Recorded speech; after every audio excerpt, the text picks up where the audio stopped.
So I got mugged a month ago, which was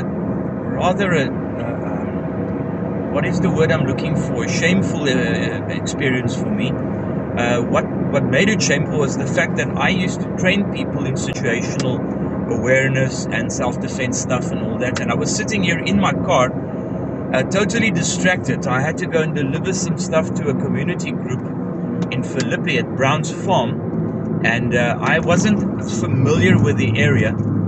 I knew it was a rough area, but I wasn't familiar with the area, and so I contacted a local guy there, the guy who was going to receive that equipment. He sent me. I asked him to send me a location pin, and he did send me a pin, but he sent me not the community center where I was supposed to drop the stuff. He just sent me Brown's Farm. What the location, the neighborhood's location, and it took me past him 200 meters in between all the shacks and all that, and I was driving around a circle there was no community center there, and I sent him a voice note, and then he sent me the right one, so I drove out there. But when I got to the place, it was very confusing. There was the community center sign, and then behind it there was Philippi SAPS sign, the police station, and I didn't know which one it was. I didn't know that they share the same venue, and there wasn't a gate. So I was driving up and down, trying to get hold of this guy, and very, very distracted. That part was my own fault, 100% my own fault. And then a dude approached me from here, and he said, if you can help me, it looks like I'm lost. And I said, yeah, where's the gate? And he was like, I can't hear you. So I had to open the window a little bit, and he came closer.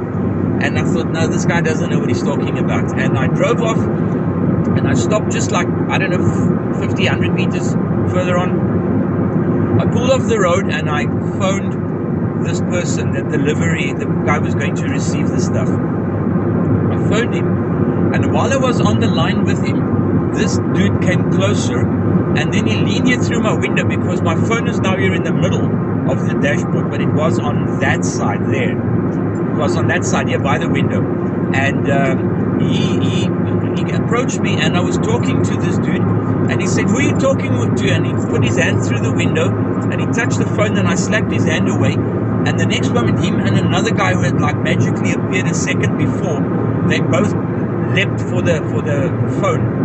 The guy on this side went directly for the phone, and the guy next to him went for my car keys.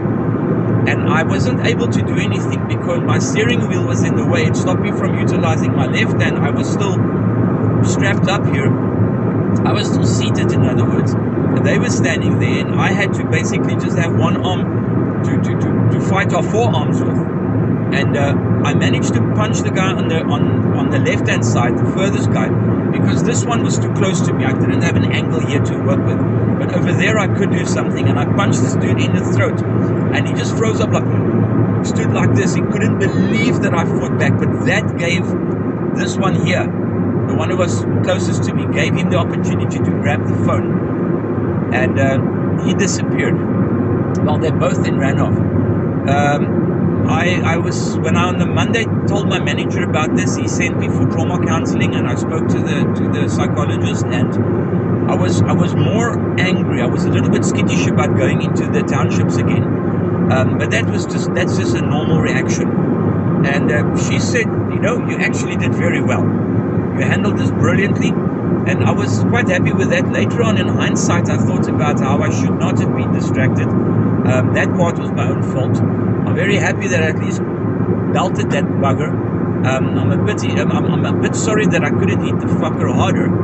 And the other thing that I thought about later on was I could actually have used him as a shield. I could have grabbed him because he was wearing a bunch of scarves around his neck. It was a cold morning, and if I grabbed him by those scarves, I could have. That's one of the reasons why the blow didn't have the desired effect. I could have just pulled him straight towards me, which would have knocked this guy away. I could have used the door as a battering ram, things like that. The fact that I let myself be distracted placed me in the position. An attack has, they call it the 4 Ds of an attack. He will engage you in dialogue. You will be distracted. You will be deceived before you get destroyed. Those are the 4Ds.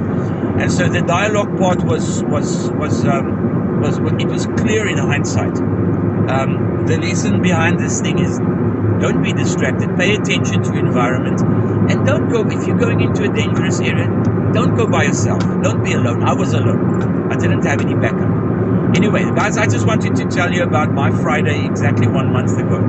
Anyway, have a fantastic day, everyone. Bye. Thanks for watching, and if you enjoyed this, remember to like and subscribe. Bye.